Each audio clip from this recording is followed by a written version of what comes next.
Welcome to EP Daily. Today on the show, we have a roundup of new Nintendo games in the rundown.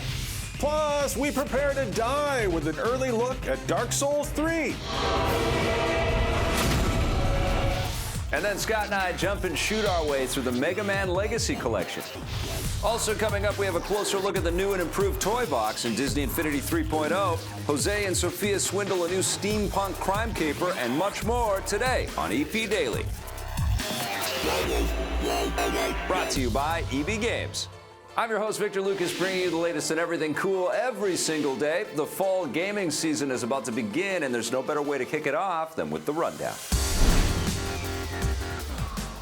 Nintendo fans are going to have no shortage of new games to play because the publisher has announced a whole slew of release dates. Fatal Frame Maiden of Black Water, released last year in Japan, will haunt North American Wii U's on October 22nd, just in time for Halloween. This is the first game in the main Fatal Frame series in 7 years, and newcomers will be able to download and try out the first part of the game for free. Now something a little less scary, Yokai Watch, the massively successful Japanese game that's basically Pokemon with real-life toys, will hit North America for the first time on November 6th. The franchise has already made more than $1 billion from merchandising in its home country, so we'll have to wait and see how well it does here. The real Pokemon will be back with Pokemon Super Mystery Dungeon on the 3DS on November 20th. It offers massive dungeons that are randomly generated, so you'll never know what to expect. Also arriving November 20th is the long-awaited Star Fox Zero on the Wii U. The new game returns the series to the on-the-rails flight combat of the first two games, and your R-Wing will be able to transform into different kinds of vehicles. Nintendo has also confirmed that Xenoblade Chronicles X will launch in North America on December 4th. It's not a direct sequel to 2011's Xenoblade Chronicles, and instead offers similar open-world gameplay in a completely new setting. If you're looking for something a little more gruesome, Devil's Third, the new game from Ninja Gaiden creator Tomonobu Itagaki, will hack and slash its way to the Wii U on December 11th. Last but not least, Nintendo has confirmed that the Pokemon fighting game Pokken Tournament will do battle on the Wii U in spring 2016. The game is developed by the same team behind Bandai Namco's Tekken series and was released in Japanese arcades earlier this year. The Wii U version promises to include everything available in the arcade version. All these new games come as Nintendo has already announced that they've begun developing for their next console, codenamed the NX. There's no official launch date yet, but many expect it to arrive in late 2016. You see, all you skeptics and doubters, Nintendo is going to be loading up your Wii U's and your 3DS's. Maybe Scott Jones. Here's Marissa Roberto to talk about the Nintendo announcements of all of these games. It's a really big chunk of titles here. Yeah, well, I mean, we had an idea of all these titles already. We knew that they were happening, but to know when they're coming out now, it's still exciting. It gives people, you know, that extra bit of excitement, something to hold on to. Yeah. When they announce new things, I'm always excited about it. When I know that I'm going to get my hands on a new game, I usually get excited unless, you know, I know it's going to entail a lot of time being taken away from me, like with the Xenoblade Chronicles. We know that it requires a lot of my time, but it's still fun. Very impressive games. They're so impressive, and they're so much fun. I just want anything Pokemon. Yes. That's my jam. I'm into the Pokemon and the Pikachus and, you know, the Piplups, anything involved in that world I want to play. So when there's more Pokemon action, I'm totally in. It's going to be interesting to see this Pokken Tournament because we really, you know, we see these Pokemon characters fight. I guess in Smash Brothers they get to use their powers and stuff like that, but it's also busy and cartoony. Yeah, Smash Brothers is too much. So the fact that it's actually scaled down to just them and just those characters getting to use their powers, I like it, especially if it's like Tekken style. I'm in. I love that there's more love for the Wii U because it's really needed. Yeah. You and I have just been playing a lot of Splatoon, which of course is wonderful, and we're having a lot of fun with that. But outside of that, there hasn't been a lot that we've been playing. So. Nintendo needed this announcement. They needed all of these release dates. We know how much stuff is coming this year. We know what we're going to get teased with in 2016. All right, well, we've got all cheery and brightly colored with this stuff. Let's take a little divergent path here and talk about Dark Souls 3. Ugh.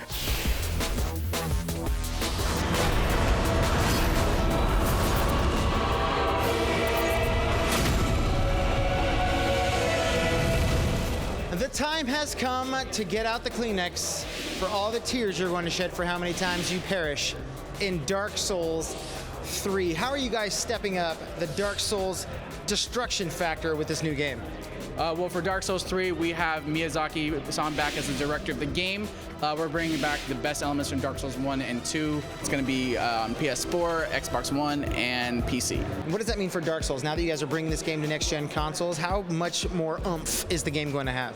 Well, yeah, we're definitely going to be taking advantage of the power of those consoles since this game is going to be just on those consoles. The world of Dark Souls 3 is going to be like this beautifully destroyed world. It's going to be destruction, and it's going to be a world with no hope. It's going to be a very dark world, but it's also going to be very beautiful at the same time. That's something that Miyazaki, that's his style, you know, that's what players are going to be really looking forward to. And what are some of the challenges in creating a world like that, that is so beautiful, yet holds so much destruction and demise and just pain and anguish for all the people playing through it? Level of the game that we're showing off today, you're notice you're in this castle. It's kind of dilapidated. There's, you know, bricks falling everywhere. There's lots of these undead creatures who are, if not fully dead, or they're, you know, they're writhing in pain or saying their last prayers. But at the same time, you'll have like these beautiful, pristine kind of orange skylines. A lot of it's in our key art, but also in the level that we're showing off today. How difficult is it to create a game that just brutally punishes people? I mean, there are people genuinely behind me yelling in fear and terror from how many times they keep dying. But how much fun is it to create a world like that where, you know, this is what people play the game for? Dark Souls fans can definitely expect the same level of challenge from this game that they've seen in previous Dark Souls games. Dark Souls games are very challenging, but they're very rewarding. If you make a mistake, you'll get punished for it. But if you learn from your mistakes, you're always going to progress forward. And that's that sense of accomplishment that makes the Souls series unique, and what keeps Souls players coming back for more. Now, I noticed you guys have done some unique things as well with the shield. You can't always parry everything with certain shields now this time around. Is there any explanation of that? Yeah, so one of the new systems we're implementing in the game is called the Battle Art system. It's a way of expanding the functions available for each weapon. Currently, you can only parry with small shields. With normal-sized shields, you can block, but if you have a normal-sized shield and a sword in your right hand, then you'll be able to access your battle art for your sword by pressing the left trigger or the L2 button. So normally that would, in a previous Dark Souls game, that would allow you to parry with that shield. Now you'll go directly into your sword stance or your sword lunge, depending on the type of weapon that you have in your right hand. And so what does that mean to the combat itself? Is this something now that it's going to be more, it's something to learn for people who have previously played Dark Souls games, or is this going to be something that you can just jump on in and you're like, all right, I get how this works, I get how this works? Right. So it's definitely going to change up your combat and your strides a little bit. With a normal sized shield, you're not going to have as many options, but you're going to have a lot more options with whatever weapon you have in your right hand, whether it's a battle axe or a greatsword or a long sword. So parrying is still available, but it's only going to be with small shields. So that function will still be in the game, but just equipment that you can use it with is going to be slightly changed. So that's going to be something new that players are going to really enjoy. And we have a lot of cool battle arts that are going to go along with the right-handed weapons, and that's really going to expand the combat. Well, I, for one, am excited, and I can't wait to uncover all the secrets, all the souls, all the torment that awaits my soul for Dark Souls 3. Good news, all you crazy people that like being killed in video games. Dark Souls 3 comes out next year. All right, we've got more from Disney Infinity 3.0 when we come back.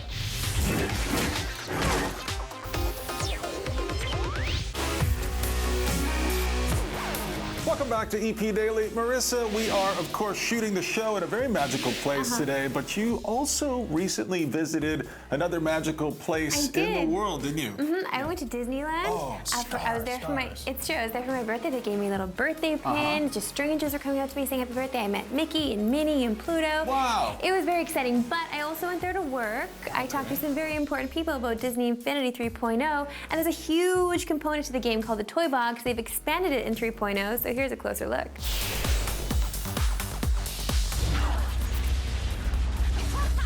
You can't talk Disney Infinity without talking to the one and only JB. JB, we need to talk about this 3.0 version because there's a lot happening. You have a lot of new characters, and I don't even really know where to begin. So can you help me out with that? So we've got a ton of new stuff this year. Obviously, we've got Star Wars is coming into Infinity this year. So we've got the starter pack ships with the Twilight of the Republic play set. So we've got all of your favorite characters from the Clone Wars time frame, where we've got Anakin and Ahsoka are in there. But then we've also got the Rise of the Empire playset, that classic trilogy.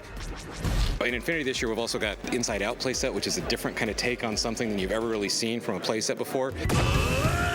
And then we have a host of new things in the toy box this year. So we've got toy box expansion games, racing, kind of Mario Kart. We've also got Toy Box Takeover, which is like a dungeon crawler. So we've got a lot of structured play inside the toy box. And then we have just a lot of new tools for all the creators to be able to use as well. So it's a huge addition into the Infinity fans. I'm standing here next to a Toy Box director. Now, I'm intimidated because you're so tall, but also because you're a Toy Box director. I don't even know what that would entail. I'm not sure that I do either. Okay, well, try to break it down for me and the folks at home. Okay. Well, so I'm game director over the Toy Box within Disney Infinity.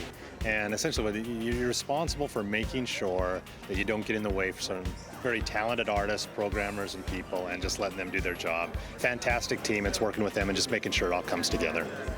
Playing the levels, make sure that they're good enough. So qualitative, I'm responsible to make sure that it's good enough, but at the same time, You're we're hitting our dates and times. You're having fun. You know, it's always fun, except for at the very end when it gets kind of stressful, but it's still fun to see it all come together. Well, talk about stress. You have a lot of things to juggle here in the Toy Toy Box has Box. a lot of stuff. No kidding, you have so many things. So how do you even break it down? Like, what is your day-to-day? Like, do you break it down and say, okay, today we're only talking about this one orb that we're going to use in the Toy Box? Like, how does your day work? That's a great question. No, we don't break it down. I think we obviously hit the highest priority things first. And so we have a lot of things that we're always going through and saying, okay, we need to make sure that we have that. We're reviewing it with all the different artists as they go ahead and make the levels. So every day we try and hit as many different things as we can to make sure that we're on track so that we don't get too far off. But I mean, that's literally every day as we go and we review all the different art that's going in, all the different things, and we do that as often as we can. But we have some very talented people, so it's very seldom that we get into something and it's like, okay, no, we're heading in the wrong direction. And so you really just let them go and stay out of their way because they're really talented.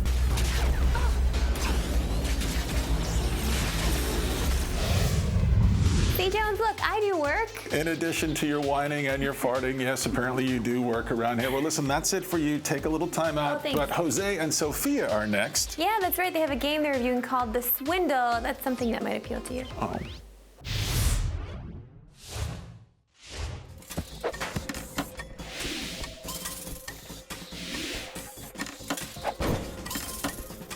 Sophia and I are taking you on a journey to London, 1849, for The Swindle. That's right, we are talking about The Swindle. You can play this game on your PSN. What did you think of The Swindle? You know, I actually don't really like roguelikes, but I actually enjoyed my time with The Swindle. Every time you go into a new level, you feel like you're accomplishing something, and I know that's kind of like the idea of roguelikes, but in this case, you get upgrades, you start stealing money, and then usually you know it's your fault. Sometimes I feel like it's too hard, and it's just because it's the game's fault, but this time I really know it's my fault. It's a robbery roguelike. I mean, It's stealth. There's stealth elements too. There's tons of unlocks to get through, and right at the beginning, you know, you start off going into these heists, and you're breaking into these houses, and you start stealing tiny increments of money, and then you unlock different security access to other levels, which you have to spend a lot of money on if you want to start stealing a lot of stuff. That grind is definitely there. You have 100 days. You have to steal the Devil's Basilisk out of Scotland Yard, and you got 100 days to do it, and every time you die or you go back to your base, that is a day.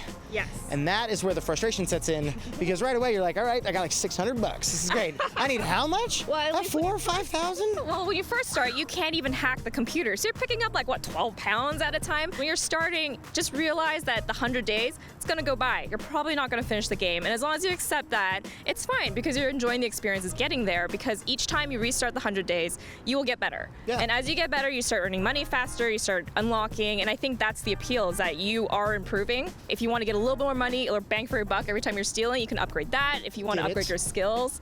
And the thing is, every time when you move up a level, it jumps quite a bit. So you start making a lot more money, you can buy a lot more things. So you can kind of tell what you should be aiming for. So there's that real sense of progression. You're not feeling like, oh, I just get something slightly better. It's a huge jump. And even early on, like when you die, you're like, oh, I had like $1,200. That was so much.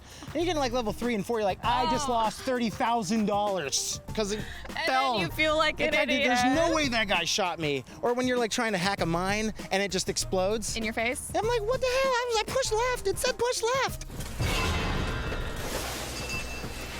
Yeah, you'll die for random reasons, and then you'll learn you can't fall past a certain level, and I actually had some issues with the controls. I don't know if you did. It's like did. sometimes you think you nailed that jump, you didn't nail that jump. See, I thought it was just me. I thought it was going to be a complaint I had. It was like, well, obviously I'm terrible. No, that's just how the game is built.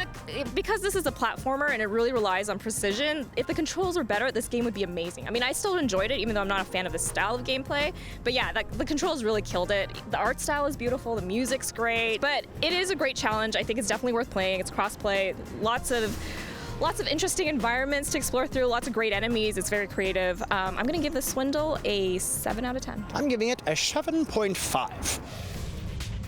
I have to tell you, Jose and Sophia, they're really coming together as a team. They're my new favorite team on the show. Oh, well, a team that's been together for a long time will be joining us after the break with their review of the Mega Man Legacy Collection. I wonder who it is.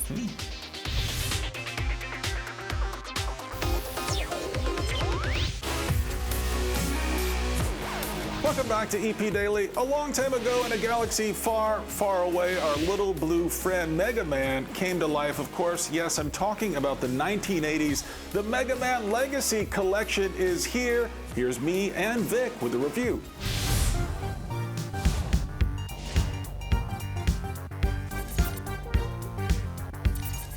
Capcom is bringing Mega Man back in a brand new package called Mega Man Legacy Collection, and I believe that this may have been some kind of a personal attack on Keiji Inafune and Mighty No. 9, which was supposed to be out around this time, but of course has been famously delayed.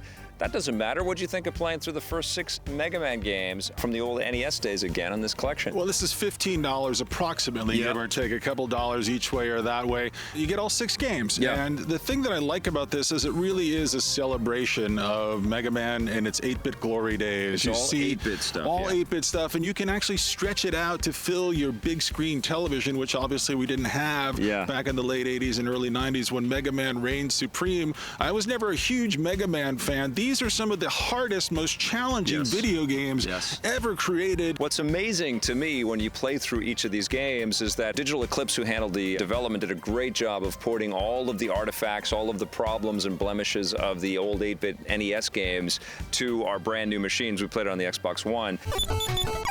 When you play Mega Man 3, you can see that the NES was struggling to keep up with the imagination of the developers. And then magically, when you get into 4, 5, and 6, it feels like, whoa, it's almost flipped into 16-bit quality. They found their groove again, definitely. I love how bright these games are. I love how dynamic these games are. I mean, this is a rich gaming experience. Even if you're not a huge Mega Man fan, I feel like everybody needs to own these games. I feel like everybody needs to put themselves through the torture that is. It is a gauntlet, really, getting from one end to the other. It is far, far from easy. It's extremely challenging. But I feel like there's so much personal satisfaction that you get. I think everybody has to go through it. Dude, when you kill any one of these bosses, you feel like a superstar. And because there's so much trial and error and so many restarts in this thing, you have a tremendous amount of gameplay in here. But Digital Eclipse also threw in a bit of a museum in there, so you can see all the old production artwork and the concept art. It's so detailed, and all the scans they use to show the art from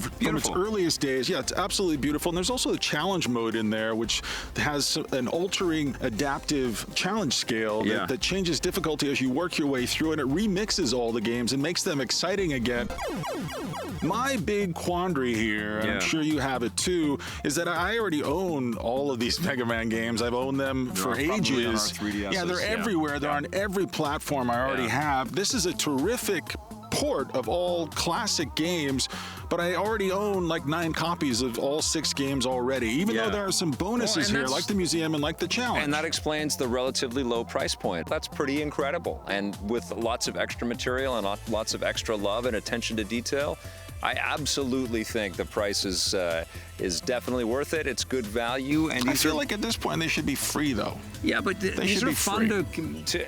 I'm looking how much fun we had revisiting these things. I did, but I kept thinking, I know I already own these games somewhere in my collection. They're in there multiple times, and now I bought it again. And one of the things I like is the video screen, the way you can adjust it to give it a flicker, just like TVs and monitors used to have 30 years ago. You can also put hideous wings on there, some graphic art from the Mega Man concept stuff, and stick that up. and then you'll have your gameplay in the middle of all that. It looks terrible. I couldn't. It was so abominable. I love this character still. I love Keiji Inafune. I feel like this is such an important moment, not only for Capcom, not only for video game characters, but for video games in general. I mean, this is part of our history, and if you've never been through the gauntlet, the Mega Man gauntlet, this is a fine way to go. I love this thing. Gets a 9 out of 10 for me. I love it too, but I own too many copies of it. Gets a 7 from me. Okay. Even after all these years, Mega Man, just like Vic and just like myself, still got it. Coming up next, we answer a Twitter question after the break. If you want more EP, go to our website, epn.tv, for bonus content and full episodes. We're also on Facebook and Twitter.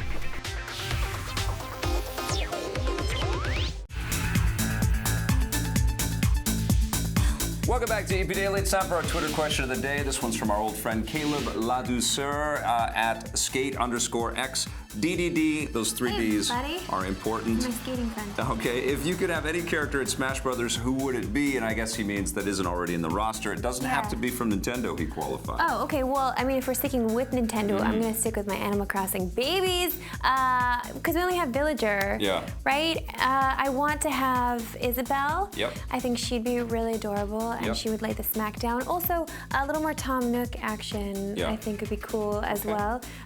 Just wearing a little apron, and he would just like demand bells from people. That would be fun. And then maybe non-Nintendo, I'd say Faith from Mirror's Edge. Oh, that's awesome. I just love her sporty look, and I just feel like she would just do all this parkour around everybody, I right? like that a lot. I've got a couple. Spider-Man would be fun. He's great in every video game. Lots of swinging and stuff, and he's great in the Marvel fighters that he's already in. But he's already in his own fighter. Sure. Batman. Okay. Already in his own fighter also. All right. And Kratos. Okay, well, let's just...